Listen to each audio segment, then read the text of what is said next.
Herzlich willkommen, back again, back to back Ainu-Recherche. Ich bin voll drin in der Mystik. Ich habe ein weiteres Video gefunden, diesmal auf Englisch. Mal schauen, ob wir da noch mehr Informationen über die Ainus bekommen. So spannend. Chronicson aus der Community hat mir auch gesagt, er denkt, dass es eines der 12 Urvölkern ist, des Seelenbaums.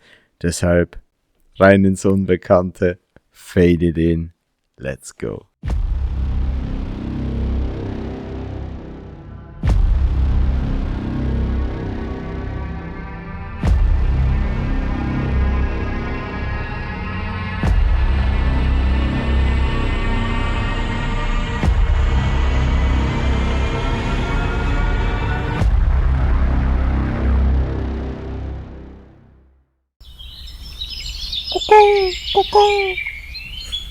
Hidden deep in the mist-covered forests. Oh, Moment, ich gebe euch Untertitel. In letzter Zeit machen wir gute Fortschritte mit unseren Englisch-Lektionen. Also alle, die regelmäßig hier sind, ihr könnt immer die Stunden, die Lektionen abbuchen. Am Ende dieses Schuljahres gibt es dann auch für jeden von euch ein Zertifikat, ein Zeugnis, dass ihr hier wart, regelmäßig englischen Content geschaut habt, und dann könnt ihr das in euren CV mit reinnehmen.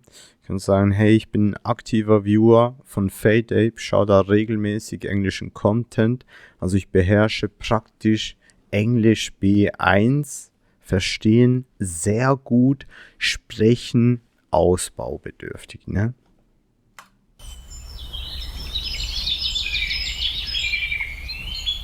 Hidden deep in the mist-covered forests of northern Japan lives a secret that could shatter everything you think you know about Japanese history.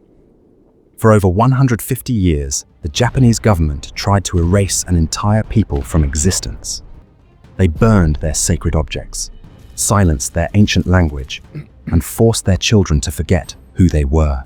But there was one thing they couldn't destroy: their DNA.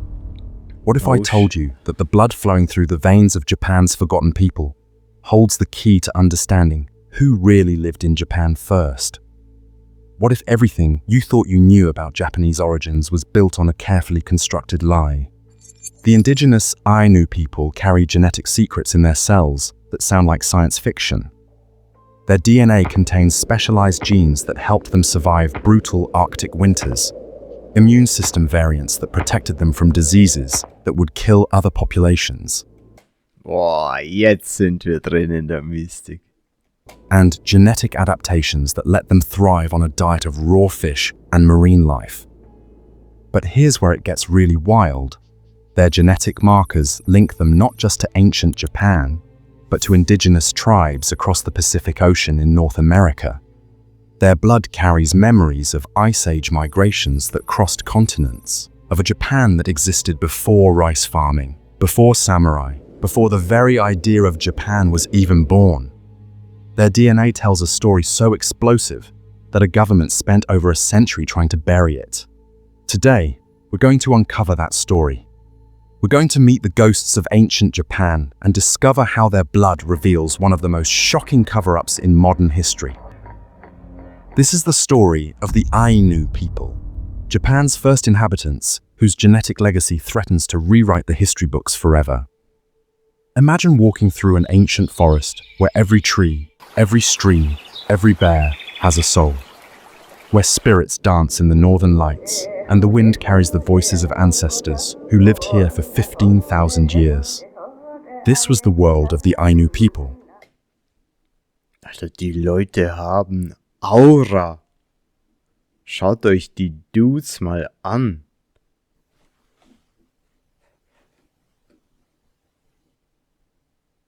So ein spezieller Vibe.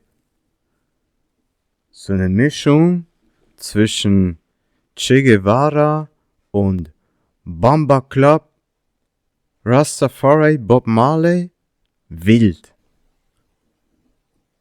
Japan's true first inhabitants who lived in perfect harmony with one of the world's harshest environments. The word Ainu literally means human in their language. And when you see them, you understand why early explorers were so confused. Boah.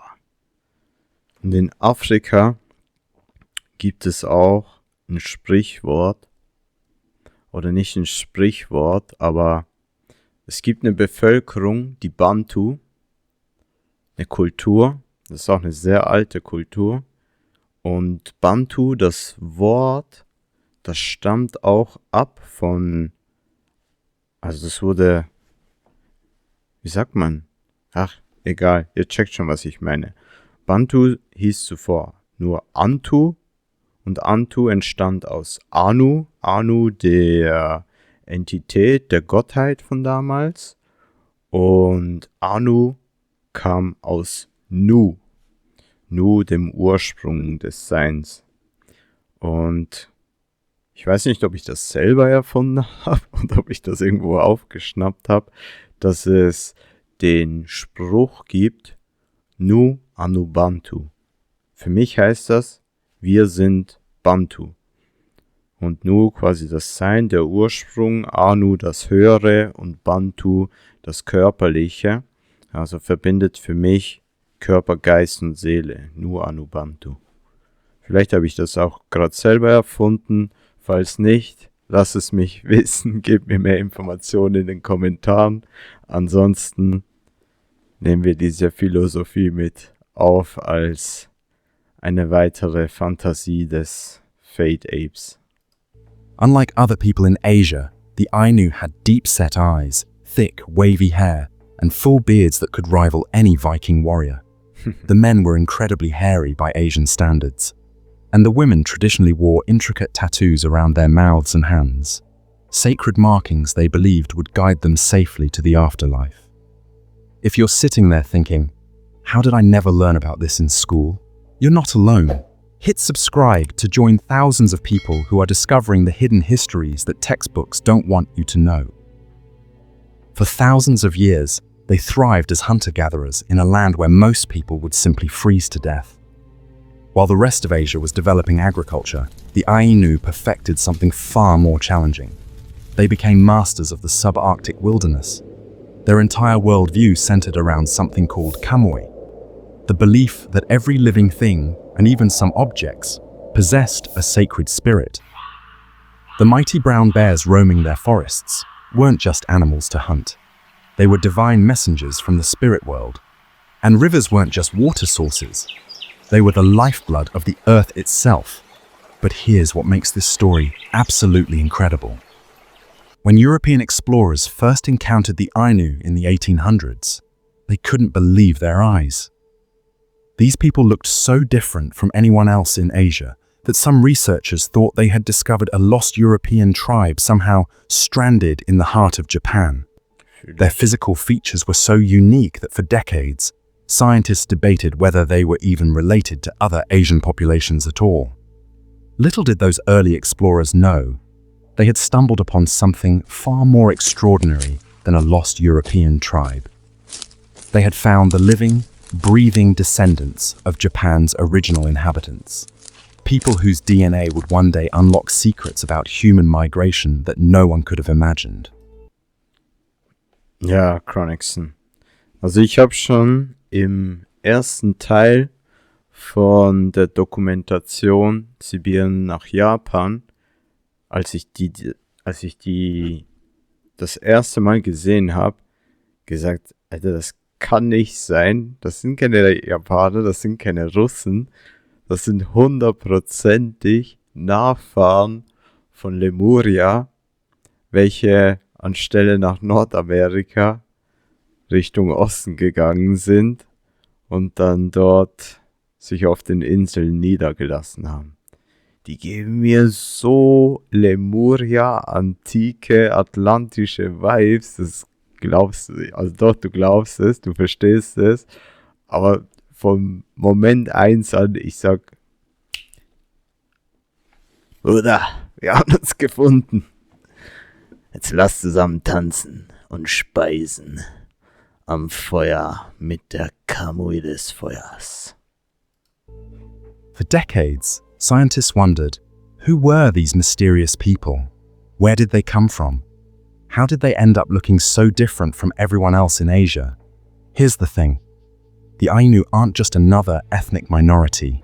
They are 70 to 80% genetically descended from the Jomon people, the very first humans to call Japan home over 15,000 years ago. While modern Japanese people share less than 10% of their DNA with these ancient inhabitants, the Ainu preserved almost their entire genetic legacy. But it gets even more incredible. The Ainu carry a Y chromosome marker called haplogroup D1b that exists almost nowhere else on Earth. This genetic signature is so rare and so ancient that finding it is like discovering a living dinosaur. Ja, nee. Additionally, their DNA reveals specialized adaptations that sound like something out of a superhero movie.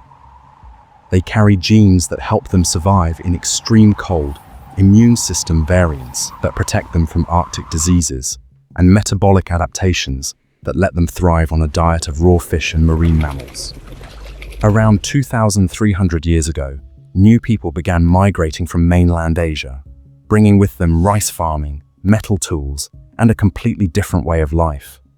These Yayoi migrants, as scientists call them, would end up completely replacing existing Jomon Ainu populations. Across most of Japan, the ancient genetic signatures began to disappear, mixing with and being overwhelmed by the new Yayoi DNA.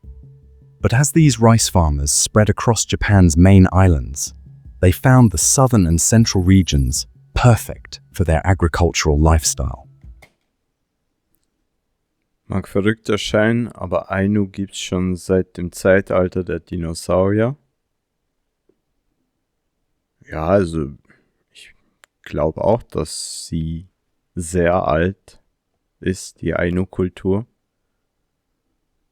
Zeitalter der Dinosaurier, weiß ich nicht.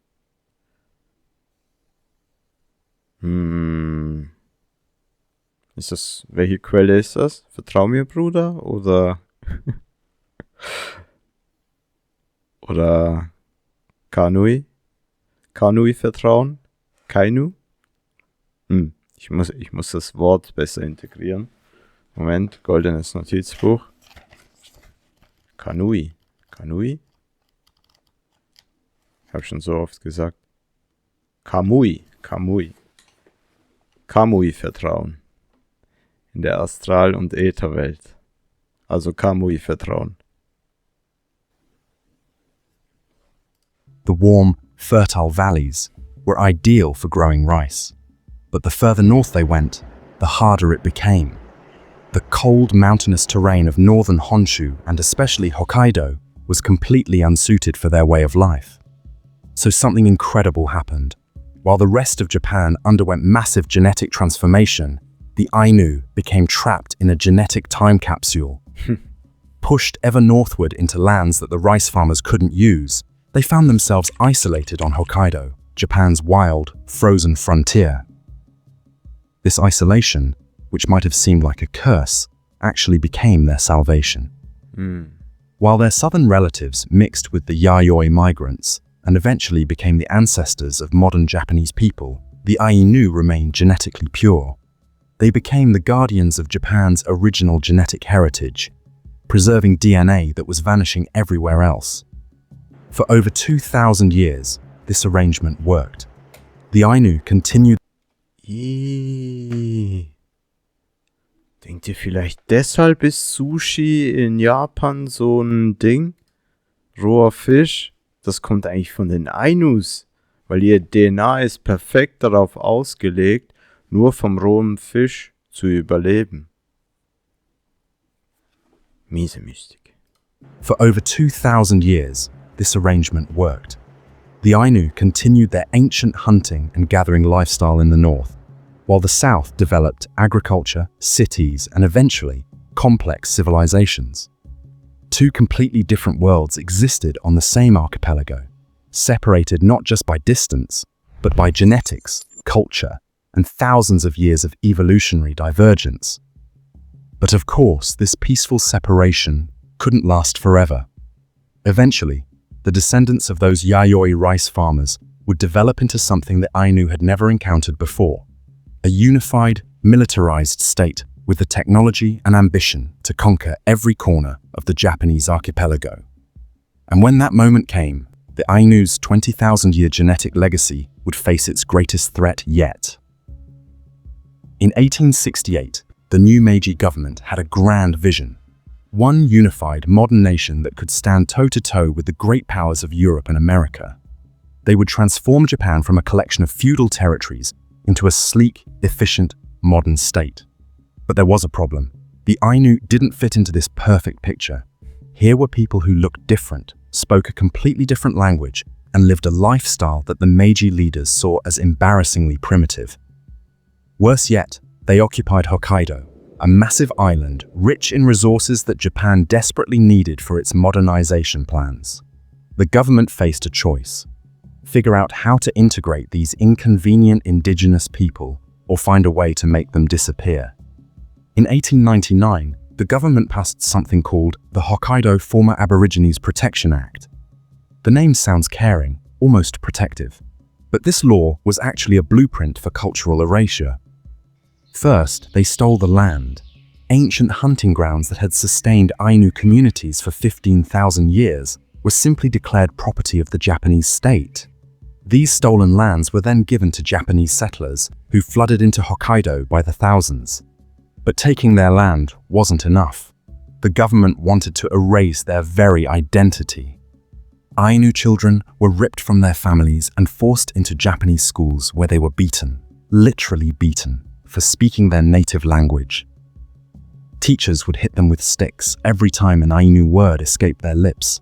These children were given Japanese names, forced to wear Japanese clothes, and taught that everything about their heritage was shameful and wrong. The sacred tattoos that Ainu women had worn for thousands of years were banned, and the spiritual ceremonies that connected them to their ancestors were outlawed. Many Ainu were forced to abandon their traditional hunter-gatherer lifestyle for farming. But here's the cruel twist. They were often given the worst, most infertile land that Japanese settlers didn't want.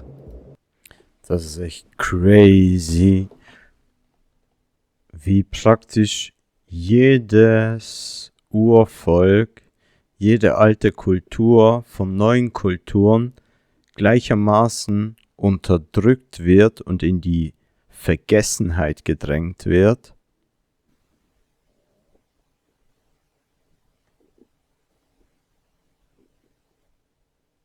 Das ist einfach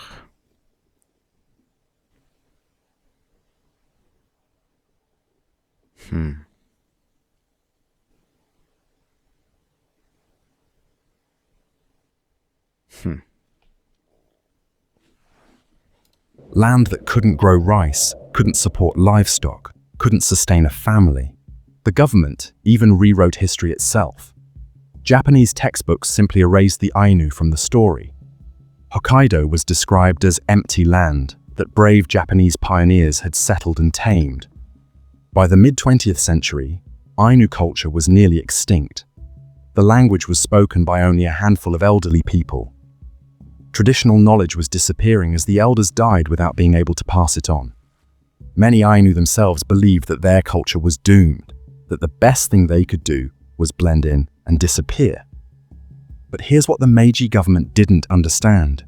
You can burn books, you can silence languages, aber nicht die DNA.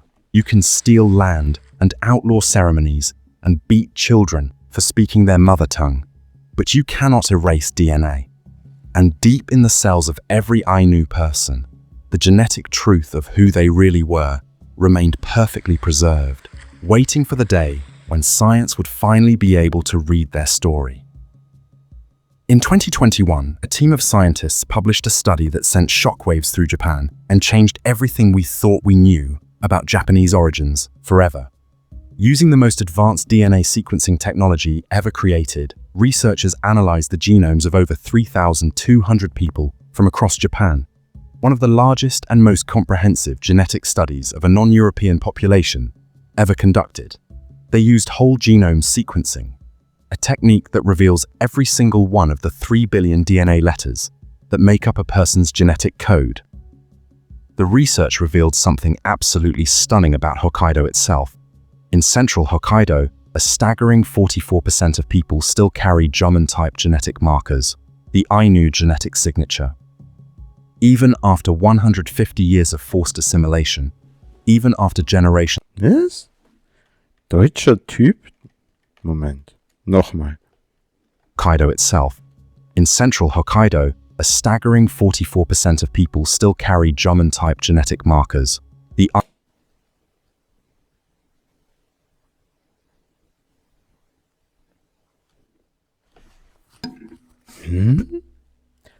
Ich frage mich jetzt gerade, ob das eine falsche Übersetzung ist und wenn nicht, was das aussagen soll, dass 44% der Menschen genetische Marker vom deutschen Typ beinhalten. Weil wir meinten ja zuvor auch so, bei dem Ainu-Häuptling, der hat so richtige nordische Vibes, so, ja, wenn der hier als Häuptling auftreten würde, könnte man meinen, das ist Oden. Und jetzt kommen sie hier mit deutscher Genetik, deutschem Typ. Wild. Ainu genetic signature. Even after 150 years of forced assimilation, even after generations of intermarriage, the ancient DNA had not just survived, it had thrived. But the genetic connections went far beyond Japan. The study found that Ainu DNA linked them to indigenous populations across the northern Pacific, from Siberian tribes to Native American communities thousands of miles away. Their genes told the story of ancient migrations that had carried early humans across ice bridges and island chains when the world was locked in an ice age. In 2008, after more than a century of denial, the Japanese government finally did something that seemed impossible just decades earlier. They officially recognized the Ainu as indigenous people of Japan. But by then, the damage was almost complete. The language that had carried 15,000 years of wisdom was down to fewer than 10 native speakers, all of them elderly. The traditional knowledge that had helped humans survive in one of Earth's harshest environments was disappearing as the last elders passed away without being able to teach the next generation. An entire way of understanding the world was on the verge of vanishing forever. But something extraordinary began to happen. Just as science was revealing the incredible genetic legacy of the Ainu people, a new generation of Ainu activists was rising up to reclaim what had been stolen from them. Young Ainu artists started blending traditional designs with modern art forms, creating powerful works that spoke to both their ancient heritage and their contemporary struggles. Musicians began reconstructing traditional songs from fragments preserved in old recordings, breathing new life into melodies that had almost been silenced forever. Perhaps most importantly, language revitalization programs started popping up across Hokkaido. Linguists worked with the few remaining native speakers to create dictionaries, develop teaching materials, and even build smartphone apps to help young Ainu people learn the words their grandparents had been forbidden to speak. This genetic vindication also connected them to a global indigenous rights movement. Ainu activists began reaching out to Native American tribes, to Siberian indigenous groups, Fühl ich. to Arctic peoples around the world who shared similar genetic markers and similar histories of colonization. But perhaps the most powerful aspect of this revival was how it was changing the broader conversation about Japanese identity. The genetic evidence was forcing Japan to confront the myth of ethnic homogeneity that had justified discrimination for over a century. Standing in the forests of Hokkaido today, you can still feel them, the spirits the Ainu called kamui. The Ainu story teaches us that history has many layers. The official story told in textbooks and museums is just the surface. Underneath, written in our genes, the real story waits to be discovered. Every indigenous people on Earth carries these genetic memories. Stories of migrations older than agriculture, adaptations forged in ice and fire, survival strategies that took our species tens of thousands of years to develop. Let me know in the comments what genetic mysteries you'd like us to explore next. And if this story moved you, hit that subscribe button, because there are so many more hidden histories waiting to be uncovered, and so many more voices from the past demanding to be heard. Feier ich. Sehr nices Video. Ein weiterer Einblick in die Ainu-Zivilisation, Ainu-Kultur. Ich finde es schön, dass Menschen versuchen, diese Kultur wieder auferleben